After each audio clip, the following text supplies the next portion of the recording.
नमस्कार दोस्तों, स्वागत है आप सभी का अंडरस्टैंड बीपीएससी के यूट्यूब चैनल पे। आज हम लोग यहाँ आए हुए हैं एक वीडियो आप लोगों के लिए लेकर, जो है from Clive to Mountbatten a complete timeline for of British rule in India. मैं एक बात बताना चाहूँगा कि ये एक एग्ज़ाम सेंट्रिक वीडियो है जो आपको कंप्लीट टाइमलाइन क्लाइव से लेकर माउंटबेटन तक एक प्रॉपर क्रोनोलॉजिकल ऑर्डर और एग्ज़ाम फोकस मैनर में करवाएगा। यहाँ आपको देखने को मिलेगा कि ब्रिटिशर्स की क्या क्या स्ट्रैटेजी रही है, कैसे कैसे ये लोग काम किए हैं, एग्जामिनेशन का क्या ट्रेंड रहा है, कैसे इन टॉपिक से क्वेश्चंस आते हैं, और हिस्टोरिकल कॉन्टेक्स्ट जो भी वन लाइनर टाइप का वो सब आपको मिलेगा। स्पेशली ये वीडियो क्यूरेटेड है for all the 71st BPSC aspirant. साथ ही साथ जितने भी मिनरल डेवलपमेंट ऑफिसर्स के पोस्ट के लिए अप्लाई किए हैं उनके लिए भी ये है। अदर स्टेट सर्विसेज के लिए जो प्रिपेयर कर रहे हैं, for example JPSC, UPSC, UPPCS, CDPO और बीएसएससी वाले, उनके लिए भी ये वीडियो एक बार देखने लायक तो ज़रूर है। मैं बोलूँगा कि इस वीडियो के एंड तक बने रहें। इनकेस आप एंड तक बने रहते हैं और वीडियो आपको समझ में आता है, पसंद आता है, तो चैनल को सब्सक्राइब कर दीजिएगा, बेल आइकन दबा दीजिए, ताकि जब भी हम ऐसा कोई कंटेंट लेकर आए तो नोटिफिकेशन सबसे पहले आपको मिले।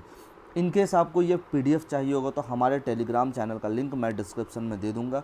आप उधर से जाकर ये पीडीएफ को डाउनलोड कर लीजिएगा और डेफिनेटली आप अपने दोस्तों के साथ और सगे संबंधियों के साथ जो भी बीपीएससी प्रीलिम्स मेंस दोनों के लिए प्रिपेयर करें, उनके लिए एक्सट्रीमली इंपॉर्टेंट होने ही वाला है, ये उनके साथ शेयर कर सकते हैं। और मैं कहना चाहूँगा कि ब्रिटिश रूल का ये सफ़र जो है, चलिए हम लोग साथ में समझते हैं। ये एग्जामिनेशन पॉइंट ऑफ व्यू से तो हमारे लिए बहुत इंपॉर्टेंट है, साथ साथ हमें अपने देश का इतिहास को जानने का भी एक मौका मिल रहा है। तो चलिए इसके साथ शुरुआत करते हैं। बात करते हैं 1757। आप सभी को पता होगा ये बैटल ऑफ पलासी का दौर चल रहा है। उस समय क्या होता है कि रॉबर्ट क्लाइव जो है ये गवर्नर बनते हैं हमारे बंगाल के।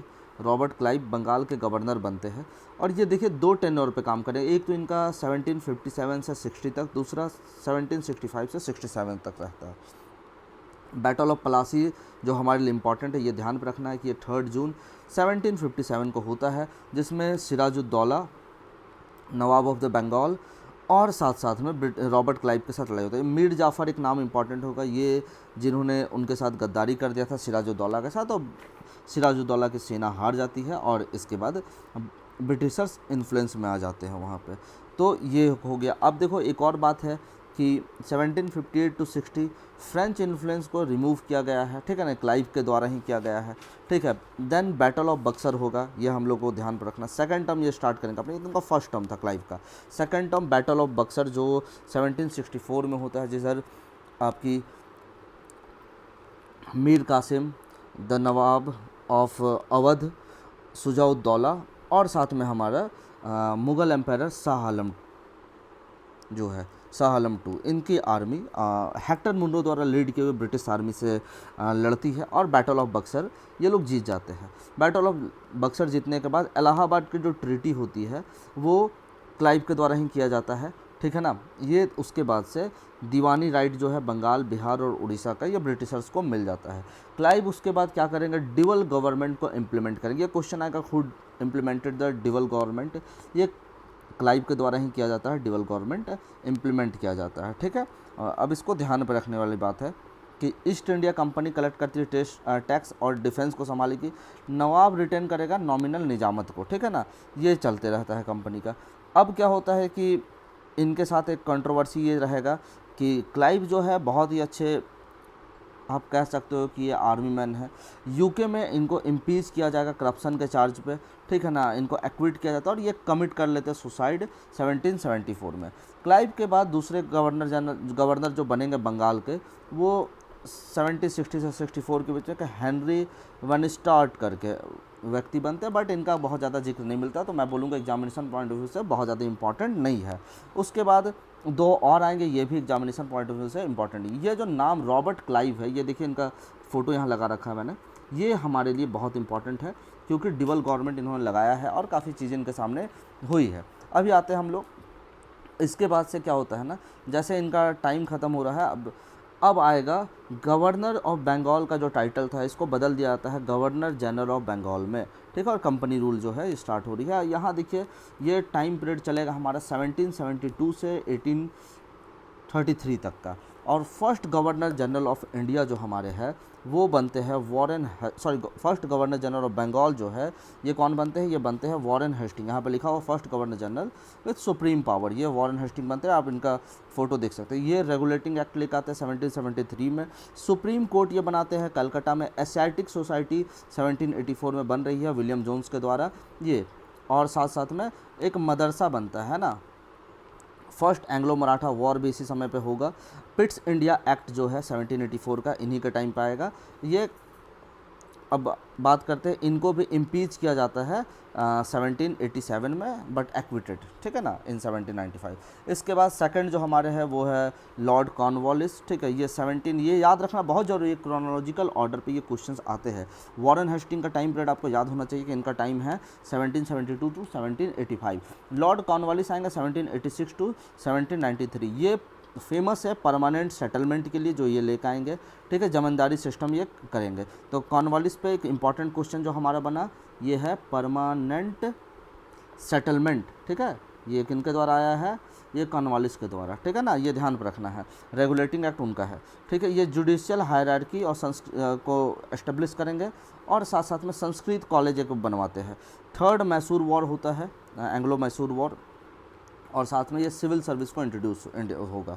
अब इसके बाद है सर जॉन सोरे, ठीक है, 1793 टू 98, 5 साल इनका पीरियड। चार्टर एक्ट 1793 का इनका टाइम पे आएगा। एक defence in battle of, British की हार होती है, डिफेंस होती है बैटल ऑफ खरदा में। अब आते हैं वेलेजली, रिचर्ड कॉली वेलेजली, ठीक है, Richard Colley Wellesley 1798 to 1805। Subsidiary alliance, this one is the very important, यहाँ से क्वेश्चन बनेगा। सब्सिडरी अलायंस की जो पॉलिसी है इनका टाइम पे आएगी, ठीक है ना। उसके बाद इनका एक्सपेंशनिस्ट फॉरेन पॉलिसी था। फोर्थ मैसूर वॉर 1799 में होता है, ट्रीटी ऑफ बसई होता है, सेकंड एंग्लो मराठा वॉर हो रहा है, और ये फोर्ट विलियम कॉलेज को फाउंड करेंगे। तो ये क्वेश्चन यहाँ से बनेगा। देखो यहाँ से दो बातें बहुत इंपॉर्टेंट है, एक तो है सब्सिडियरी अलायंस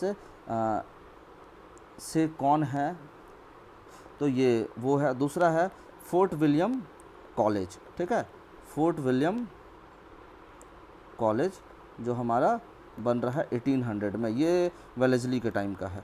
चलो यहाँ तो अब आते हैं सर जॉन बार्लो, ये एक्टिंग है 1805 टू 7। अभी यहाँ पे वेलोर म्यूटनी देखने को मिलेगा, ठीक है ना, वेलोर म्यूटनी 1806 में होता है। इसके बाद लॉर्ड मिंटो 1 आएंगे 1807 टू 1813। ट्रीटी ऑफ अमृतसर 1809 में होगा। चार्टर एक्ट 1813 आएगा, 2 हो गया। अभी इसके बाद इंपॉर्टेंट नाम है लॉर्ड हास्टिंग, लॉर्ड हेस्टिंग, ये वॉरेन हेस्टिंग नहीं, ये लॉर्ड हेस्टिंग है 1813 टू 1823। 10 साल का इनका भी टाइम पीरियड था। आपको सबका नाम याद होना चाहिए, बिल्कुल मैं जो बात बता रहा हूँ आपको यहाँ से तो याद होना चाहिए। पहला नंबर में आप रॉबर्ट क्लाइव याद रखोगे, वो 76-7 तक चलेगा उनका, ठीक है ना, 1767 तक चलेगा। Warren Hasting 72 to 85, 86 to 93 Cornwallis है। जॉन सोरे 93 टू 98 है, 98 टू 1805 आपका रिचर्ड वेलेजली है या लॉर्ड वेलेजली है। बार्लो 1805 टू 07 तक है। मिंटो 1807 टू 13 टू 23 10 साल के लिए लॉर्ड हेस्टिंग है। इसमें क्या होता है, एंग्लो नेपाल वॉर आपको देखने को मिल रहा है, ट्रीटी ऑफ सुगौली देखने को मिलेगा 1816 में। अभी थर्ड मराठा वॉर मिलेगा 1870 टू 19। रैयतवाड़ी मद्रास में इंट्रोड्यूस होता है, ध्यान रखना, ये पूछा जाएगा क्वेश्चन कि रैयतवाड़ी सिस्टम कहाँ इंट्रोड्यूस होता है, तो मद्रास में होता है। उस समय कौन है गवर्नर जनरल, तो ये लॉर्ड हेस्टिंग है। महलवाड़ी सिस्टम स्टार्ट हो रहा है, ये पॉलिसी ऑफ पैरामाउंटेंसी लेके आएंगे, ये दिखाएंगे कि British are superior than the Indian, ठीक है। ये पैरामाउंटेंसी, ये जितने भी हमारे प्रिंसली स्टेट उनको फील कराऊंगे that Britishers are the paramount power, ठीक है। सप्रेशन ऑफ पिंडारीज यहाँ पे देखने को मिलेगा। ये दोनों जो पॉइंट है यहाँ मैं लगा रहा हूँ, यहाँ से क्वेश्चन आने का चांसेस रहेगा। ये रैयतवाड़ी से भी क्वेश्चन आ सकता है, महलवाड़ी से भी क्वेश्चन आ सकता है। चलिए नेक्स्ट आते हैं लॉर्ड एमहर्स्ट। लॉर्ड एमहर्स्ट का जो टाइम है ये भी 5 साल के लिए 1823 टू 1828 गद्दी में बैठते हैं। First Anglo Burmese war 1824 to 26 देखने को मिलता है। एनेक्सर होता है असम का। ये बैरकपुर म्यूटनी यहाँ पे 1824 में, देखो वेलोर म्यूटनी 1806 में देखने को मिला। बैरकपुर म्यूटनी, ये क्रोनोलॉजिकल ऑर्डर समझना है, 1824 में देखने को मिला। संस्कृत कॉलेज ये भी फाउंड करते हैं और साथ में भरतपुर कैप्चर किया जाता है इनके साथ। ये क्वेश्चन आता है कि भरतपुर किसके टाइम पे कैप्चर किया गया था, तो याद रखना है ये लॉर्ड एमहर्स्ट के टाइम पे। अभी देखो ये लॉर्ड विलियम बेंटिक, ये एक इम्पॉर्टेंट नाम है। अगर मैं बात करूँ इसके टर्म पे, तो ये काफ़ी इंपॉर्टेंट नाम है विलियम बेंटिक का, ठीक है। हम लोग इसको समझने की कोशिश करते हैं। ये विलियम बेंटिक का नाम काफ़ी इंपॉर्टेंट है, ठीक है। ये फर्स्ट गवर्नर जनरल है ऑफ इंडिया, ठीक है ना, बाय चार्टर एक्ट 1833। अभी गवर्नर जनरल ऑफ बंगाल का टाइटल को बदल करके, ध्यान रखने वाली बात है, Robert Clive was the governor of Bengal, then Warren Hasting जो हमारे बन रहे हैं, ये देखो पहला जो है वो है governor general of Bengal.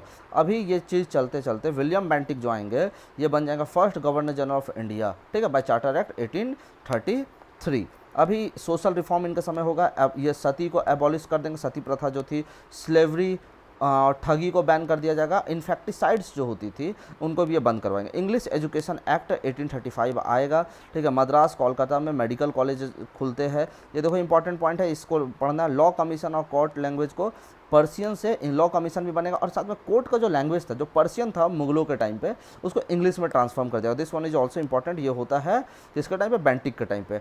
Mysore का अनेक्सेशन होगा 1833 में, कुर्ग का होगा 1834 में।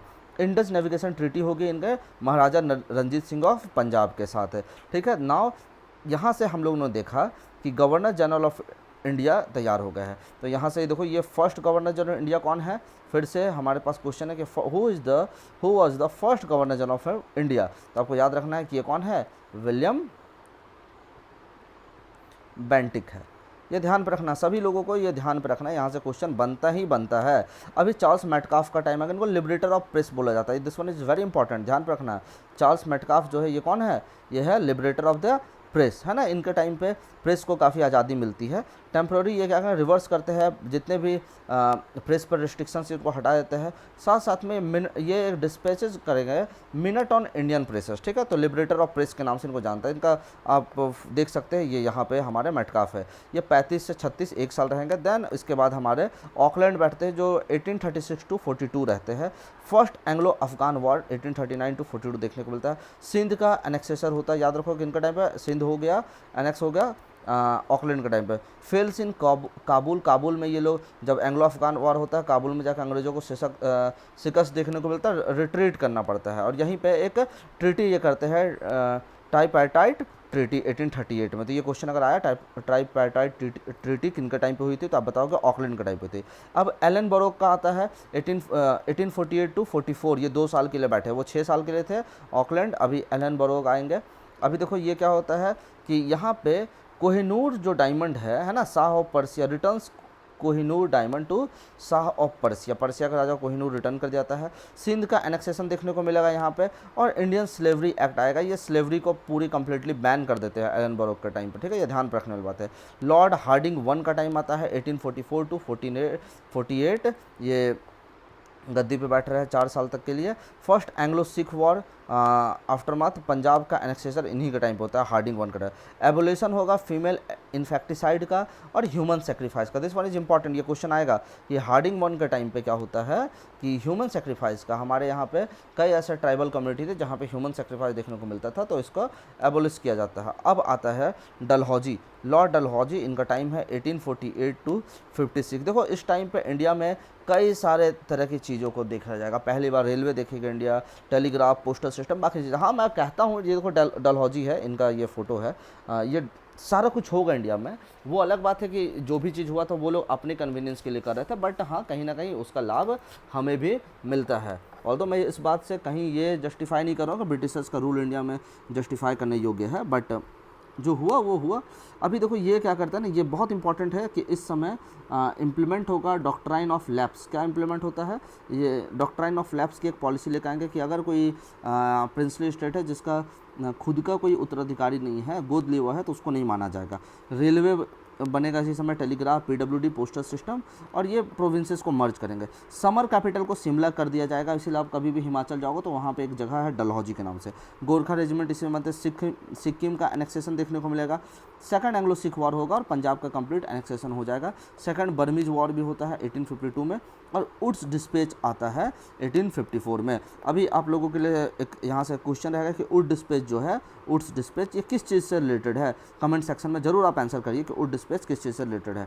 अभी लॉर्ड कैनिंग का टाइम आता है, कैनिंग अभी देखो कैनिंग 1856 टू 1858 ये रहते हैं यहाँ पे, ये as a governor general of India रहेंगे। उसके बाद चूँकि यहीं पे आपका first war of Indian independence 1857 का रेवोल्यूशन देखने को मिलता है। उसके बाद कंपनी का रूल खत्म करके क्राउन का रूल आता है और इस टाइटल को गवर्नर जनरल ऑफ इंडिया को वायसराय में बदल जाता है। इसलिए एक टेन्योर यहाँ पे मैंने बताया है आप लोगों को 1858 टू 1862।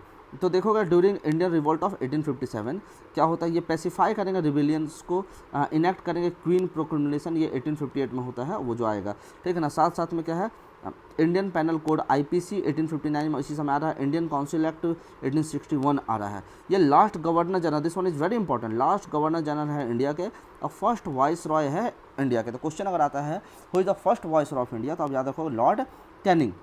3 यूनिवर्सिटी इस समय बनेगी, कोलकाता में, मद्रास में और बॉम्बे में। डॉक्ट्राइन ऑफ लैप्स को फिर हटा लिया जाएगा, क्योंकि डॉक्ट्राइन ऑफ लैप्स जो डलहौजी के द्वारा लगाया गया था वो कहीं ना कहीं बहुत बड़ा कारण था झांसी के ऊपर और बाकी स्टेट्स, प्रिंसली स्टेट्स के ऊपर इन लोगों ने डॉक्ट्राइन ऑफ लैप्स के तहत वो कर दिया था, एनेक्सेशन उनका स्टार्ट करता था। तो लोग इससे काफ़ी नाराज़ हो गए थे। इसी समय गवर्नमेंट ऑफ इंडिया एक्ट 1858 आएगा और विडो रीमैरेज एक्ट भी इसी समय पारित होगा। इसमें हमारे ईश्वर चंद्र विद्यासागर जी का भी काफ़ी हाथ है।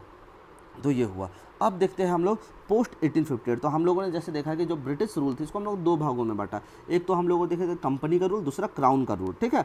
तो पहला हमारा जो स्टार्ट होता है 1872 से लेकर के 1800 आप यहाँ तक लेके चलो 62 तक, ठीक है ना। ये पूरा आपका ईस्ट इंडिया कंपनी का रूल था। वो अलग बात है कि उसमें गवर्नर जनरल ऑफ बंगाल की तरह वो एक बार करते हैं, दूसरा गवर्नर जनरल ऑफ इंडिया के तौर पे। अब ये क्राउन, ठीक है ना। अब यहाँ पे डायरेक्ट जो ब्रिटिश क्राउन है वो है। अब ये पोस्ट का नाम हो जाता है वायसराय ऑफ इंडिया, ठीक है, ध्यान रखने लो क्या नाम हो जाता है, वायसराय। तो who is the first viceroy of India, Lord Canning, ठीक है, 1858 टू 62, ठीक है। ये तो अभी हम लोग इसके बारे में पढ़ लिया। अब सेकंड जो है वो लॉर्ड एल्गिन है 1862 टू 63। इस समय ये कुछ हाई कोर्ट्स वगैरह एस्टेब्लिश करते हैं, बहुत ज़्यादा इंपॉर्टेंट इनका नहीं है, ऐसे तो आपका कई जगह का जिक्र भी नहीं मिलता। दूसरे है, तीसरे नंबर पर है लॉर्ड लॉरेंस 64 टू 69 इनका टाइम है। फैमाइन कमीशन इस समय आएगा। बाद हाई कोर्ट बनेगा। Telegraphic communication, this one is very important with Europe. याद रखना है कि लॉर्ड लॉरेंस के टाइम पे ही इंडिया से यूरोप तक टेलीग्राफिक कम्युनिकेशन स्टार्ट होता है। This one is very important, ठीक है। एक एंग्लो भूटान वॉर देखने को मिलेगा 1864 में, द्वार वॉर भी जिसको कहते हैं, और ट्रीटी ऑफ सिंचुला ये लोग साइन करते हैं 1866 में। अब लॉर्ड मायो का टाइम आता है, ये भी काफ़ी इंपॉर्टेंट है, यहाँ से कई वन लाइनर क्वेश्चंस निकलेंगे। पहला क्वेश्चन आता है फर्स्ट सेंसस होता है 1872 में। मैं ये बात बोल रहा हूँ कि फर्स्ट सेंसस मतलब सेंसस का मतलब जनगणना, ठीक है, 1872 में अंग्रेज करवाते हैं। लेकिन ये रेगुलर सेंसस अभी नहीं स्टार्ट हो, वो रिपन का टाइम से स्टार्ट होगा, ठीक है ना। तो अभी ध्यान रखना फर्स्ट सेंसस हो गया, ये मैंने मेंशन भी किया है 1872 में, लेकिन रेगुलर स्टार्ट होगा रिपन का टाइम से, आगे हम लोग देखेंगे। और वो हर 10 साल के इंटरवल आज भी चलता है, 2011-21 आप देखोगे। और इसी बीच में ये याद रखना लॉर्ड मायो का एसेसिनेशन होता है, मर्डर हो जाता है अंडमान में, ठीक है। मायो कॉलेज एक ये बनवाते हैं अजमेर में, एक राजकोट कॉलेज बनाते हैं काठियावाड़ में, ठीक है ना। स्टैटिस्टिकल सर्वे ऑफ इंडिया का एस्टेब्लिशमेंट होता है। इंडियन एविडेंस एक्ट 1873 आएगा। डिपार्टमेंट ऑफ एग्रीकल्चर और कॉमर्स इनके समय बनता है। और ये साथ में इंट्रोड्यूस करते हैं फाइनेंशियल डिसेंट्रलाइजेशन इंडिया में। ये बहुत इंपॉर्टेंट है, मैं कहूँगा कि फर्स्ट सेंसस वाला जो बात है याद रखना है। एसेसिनेटेड अंडमान में मायो कॉलेज और राजकोट कॉलेज ध्यान रखना है। रेगुलर सेंसस होता है रिपन के टाइम पर, ध्यान रखना है। इंडियन एविडेंस एक्ट 1873 याद रखना है। अब टाइमिंग है जैसे कि इनका ख़त्म हुआ 1869 टू 72 टू 86 है नॉर्थ ब्रुक। ये क्या करेंगे, पेसिफिकेशन ऑफ पंजाब को हैंडल करते हैं, ठीक है, बहुत ज़्यादा इंपॉर्टेंट नहीं है। नेक्स्ट आते हैं लॉर्ड लिटन, ठीक है, इनका टाइम है 1876 टू 1880, ठीक है। अभी ध्यान रखना 2 अभी आएंगे, एक आएंगे लिटन, इसके बाद रिपन, दोनों 4-4 साल के लाते हैं। 1876 टू 1880 हमारा लिटन का टाइम है। ये वर्नाकुलर प्रेस एक्ट लेकर आएंगे 1878 में। आर्म्स एक्ट आएगा 1878 में। अफगान वॉर होता है 78 टू 79 और ग्रैंड दिल्ली दरबार लगता है 1877 में। ये देखो काफ़ी इंपॉर्टेंट चीज़ है, ग्रैंड दिल्ली दरबार। अभी एक और दिल्ली दरबार देखने को मिलेगा, ठीक है ना। वर्नाकुलर प्रेस एक्ट बहुत इंपॉर्टेंट है, आर्म्स एक्ट इंपॉर्टेंट है, तो ध्यान पर रखने वाली बात है। Indian evidence act 1873, vernacular press act 1878, arms act 1878, grand Delhi दरबार 1877। क्वीन विक्टोरिया इंडिया विजिट करती है, इनको कैसर हिंद का रॉयल टाइटल दिया जाता है 1876 में। मैक्सिमम एज जो सिविल सर्विसेज के लिए इसको 19 ईयर कर दिया जाता है। और स्ट्रैची कमीशन 1880 में आता है, जो फेमाइन कमीशन होता है, ठीक है। अभी लॉर्ड रिपन का टाइम है जो 1880 टू 1884 के लिए। बैठे, इनको बोला जाता है फादर ऑफ सेल्फ गवर्नमेंट, ठीक है ना, सेल्फ गवर्नमेंट का फादर बोलते हैं। बड़े मतलब कहा जाता है कि ठीक ठाक आदमी थे, अंग्रेजों में से कोई अच्छे गवर्नर आए, वायसराय आए तो यही तिरपन थे। फैक्ट्री एक्ट आएगा 1881 में। मैसूर किंगडम को रिस्टोर किया जाएगा जिसको अंग्रेजों ने एनेक्स कर लिया था। हंटर कमीशन आएगा, देखो Hunter commission this is very important, ये रिलेटेड है प्राइमरी एजुकेशन से, ठीक है ना, ठीक है, ये भी बहुत इंपॉर्टेंट है। नेक्स्ट आता है 1882 में लोकल सेल्फ गवर्नमेंट ये इस्टेब्लिश करते हैं। एक एल्बर्ट बिल आता है, ये भी बहुत इंपॉर्टेंट है, एल्बर्ट बिल, ठीक है ना। इसमें क्या होता है कि भैया इंडियन जज जो है ना, देखो क्या था ना कि जुडिशरी में इंडियन लोग तो जज बन सकते थे, लेकिन ये लोग ट्रायल नहीं कर सकते थे यूरोपियन कल्प्रिट्स का। बट एल्बर्ट बिल के द्वारा जो रिपन थे काफ़ी उदार आदमी थे, इन्होंने अलाउ कर दिया कि इंडियन जज भी यूरोपियंस का ट्रायल कर सकते हैं, ठीक है। देन आफ्टर द रिपन जो बैठेंगे दोबारा नेक्स्ट जो वाइसराय बनते हैं वो डफरिन है, ये भी 4 साल के लिए 1884 टू 1888 के लिए बैठते हैं। इसके लिए सबसे इंपॉर्टेंट बात यह है कि 1885 में इंडियन नेशनल कांग्रेस जो है INC है, ये इसका फाउंडेशन होता है A.O. ह्यूम के द्वारा, ठीक है, ये बहुत इंपॉर्टेंट रहेगा। कौन बनाते हैं? A.O. ह्यूम, ठीक है ना। चलो, थर्ड एंग्लो बर्मीज वॉर देखने को मिलता है और बर्मा का एनेक्सेशन हो जाता है, तो ये सब इंपॉर्टेंट रहेगा। अब आते हैं लॉर्ड लैंसडाउन आएंगे, वो 1884 टू 1894। सेकंड फैक्ट्री एक्ट तभी आएगा। सिविल सर्विस कैटेगराइजेशन देखने को मिलेगा, इंपीरियल, प्रोविंशियल और सबऑर्डिनेट, 3 तरह का सिविल सर्वेंट बना दिया। काउंसिल एक्ट 1892 आएगा। डूरेंट कमीशन बनेगा और साथ में इंपॉर्टेंट एल्बर्ट बिल को विड्रॉ कर लिया जाएगा। इंपॉर्टेंट क्वेश्चन है, एल्बर्ट बिल किन का टाइम आया, तो आपको ध्यान रखना है कि रिपन का टाइम आया, विड्रॉ किया गया लैंसडाउन के टाइम पे। अभी एल्गिन 2 आ रहे हैं, आप देखे थे कि कैनिंग के बाद एल्गिन 1 बैठे थे, अभी एल्गिन 2, ठीक है ना। ये फैमाइन और इकोनॉमिक रिफॉर्म यहाँ पे देखने को मिलेगा 94 टू 99, यह टाइम पीरियड जैसे ही खत्म होता है। Lord Curzon 1899 to 1905। Fraser commission 1902 में आता है जो कि पुलिस से रिलेटेड है, याद रखना है, ये क्वेश्चन आ सकता है कि फजर कमीशन का किससे ताल्लुकात है। रैलिक कमीशन 1902 में आएगा जो हायर एजुकेशन यूनिवर्सिटी से रिलेटेड है। यूनिवर्सिटी एक्ट 1904 में आता है। एंशिएंट मोनूमेंट प्रिजर्वेशन एक्ट 1904 में आएगा। बंगाल का पार्टीशन 1905 में होगा, तो बहुत इंपॉर्टेंट है, यहीं से स्वदेशी मूवमेंट वगैरह स्टार्ट होता है। तिब्बत का एनेक्सेशन देखने को मिलता है। यंग हस्बैंड मिशन है और नॉर्थ वेस्ट फ्रंटियर जो है NWFP वगैरह सब इसी समय देखने को मिलेगा। अभी लॉर्ड मिंटो का टाइम आता है, आप देखोगे ये 1899 से 1905 तक रहेगा। 1905 से 1910 तक हमारे हैं लॉर्ड मिंटो 2। स्वदेशी मूवमेंट 1905 का इनका टाइम पे चला। मुस्लिम लीग 1906 में बन रही है आगा खां के द्वारा। सूरत स्प्लिट, यहाँ देखो स्पेलिंग थोड़ा सा एरर है, सूरत स्प्लिट कांग्रेस में देखने को मिलता है 1907 में। न्यूज़पेपर एक्ट एक आएगा 1908 में। मॉडले मिंटो रिफॉर्म देखने को मिलेगा 1905 में से। Minto was the viceroy of that time and Morley was the secretary of the state, है ना, वो इंडिया के लिए। अब एक और है, देखो हार्डिंग 1 हम लोगों को नाम पढ़ा था, अब यहाँ हार्डिंग 2 देखने को मिलेगा 1910 टू 1916। दिल्ली दरबार, एक तो दिल्ली दरबार हम लोगों ने पढ़ा ना वहाँ, अब 1911 में दिल्ली दरबार लगता है। अनलमेंट होता है बंगाल पार्टीशन का, बंगाल पार्टीशन को इसका अनलमेंट कहते हैं, उसको रद्द कर दिया जाता है।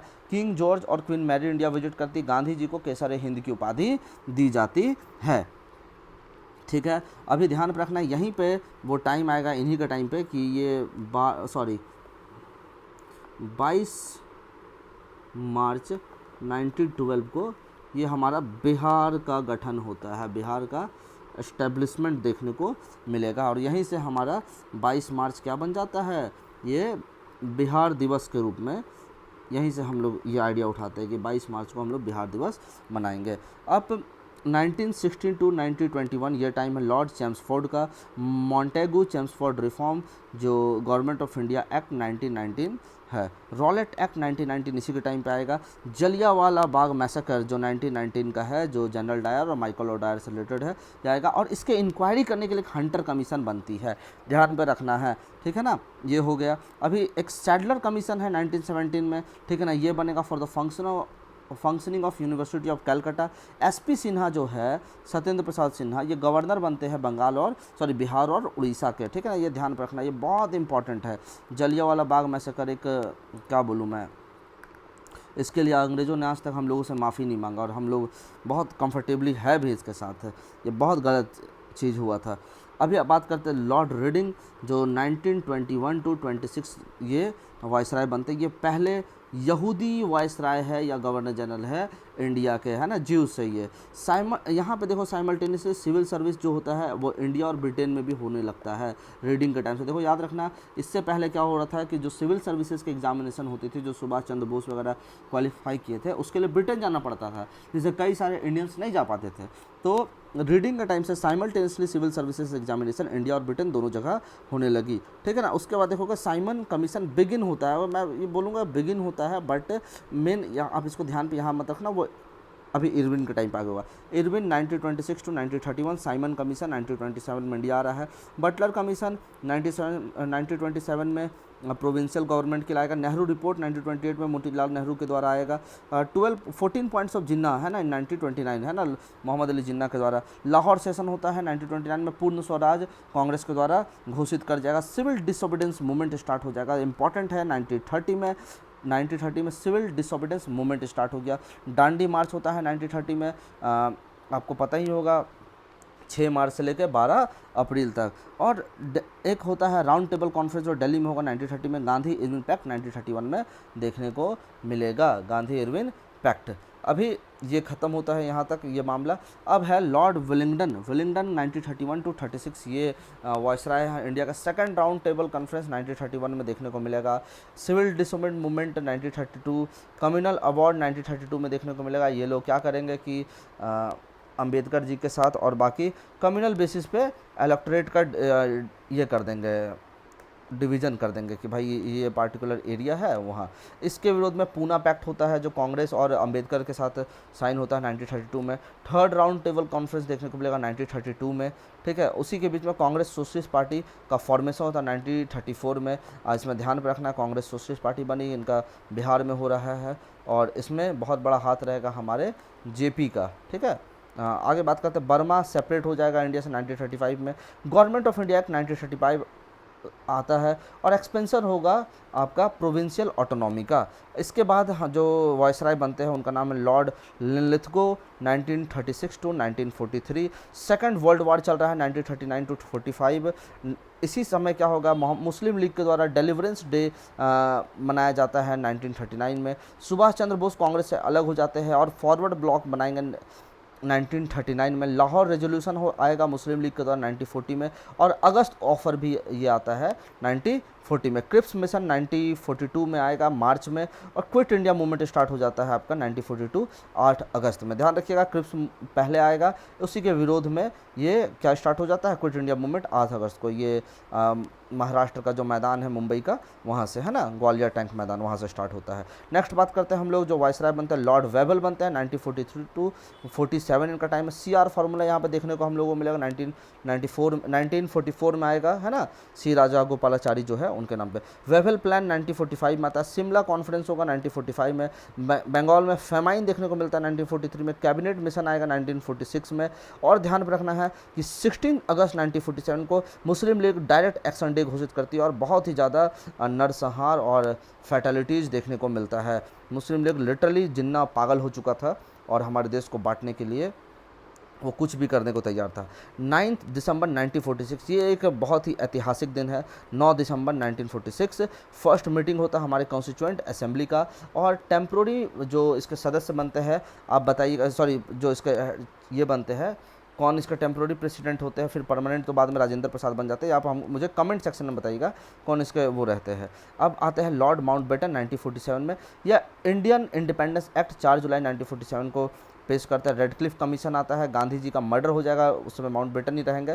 तो क्वेश्चन आ सकता है कि जब गांधी जी का मर्डर हुआ था 30 जनवरी 1948 को, तो उस समय वायसराय कौन था, तो ये माउंटबेटन था। और साथ साथ में पार्टीशन हो जाएगा इन्हीं के टाइम पे भारत और पाकिस्तान का, और काफ़ी दुखद होता है। और फिर बाद में ये 15 अगस्त 1947 को हमारा देश आज़ाद हो गया, ठीक है। अब आज़ादी के बाद ये काफ़ी टाइम तक हमारे देश में रहेंगे एज अ वायसराय। उसके बाद हम लोग सी राजा गोपालाचारी जी को last governor general free India का बनाते हैं, और ये सिर्फ ओनली इंडियन है जो गवर्नर जनरल बनते हैं इंडिया के। ये राजा गोपालाचारी जी का यहाँ पे फ़ोटो लगा हुआ है। इसके साथ साथ हम लोगों ने ये पूरा ब्रिटिश जो क्लाइव से लेकर माउंटबेटन तक जितने भी गवर्नर जनरल वायसराय रहे हैं, इसको हम लोगों ने पढ़ के ख़त्म कर दिया। अभी मैं आप लोगों के लिए एक वीडियो लेके आ जाऊँगा, उस पर हम लोग जितने भी वॉर हुए हैं अंग्रेज़ों के आने के बाद इंडिया में, चाहे Anglo Maratha war, Anglo Mysore war, Anglo Sikh war, Anglo Afghan war, जितने भी वॉर हुए हैं, आप बैटल ऑफ वांडीवर्स है, सारा कुछ उनको एक ही वीडियो में लेकर आ जाएंगे और उसको पढ़ लेंगे। ये सब कुछ हमारे 71st बीपीएससी के लिए बहुत ही इंपॉर्टेंट होने वाला है हम लोगों के लिए। और ये क्रोनोलॉजिकल ऑर्डर पे क्वेश्चंस आते ही आते हैं, तो मैं कहूँगा कि आप इस वीडियो को ज़रूर देखें, पीडीएफ को डाउनलोड करें, उसको बार बार मल्टीपल टाइम्स रिवाइज करें। इस पर बेस्ड हम लोग एमसीक्यू क्वेश्चन भी अपलोड कर देंगे टेलीग्राम चैनल पर, आप उसको भी अटैम्प्ट करिए। और डेफिनेटली ये वीडियो आपके लिए काफ़ी हेल्पफुल होने वाला है 71st बीपीएससी एग्जामिनेशन के लिए। और यहाँ तक आप पहुँच चुके हैं तो चैनल को सब्सक्राइब करिएगा, वीडियो को अपने दोस्तों के साथ शेयर कीजिएगा, और फिर मिलते हैं हम लोग इसी तरह दूसरे टॉपिक के साथ एक नई वीडियो में। तब तक के लिए जय हिंद, जय बिहार।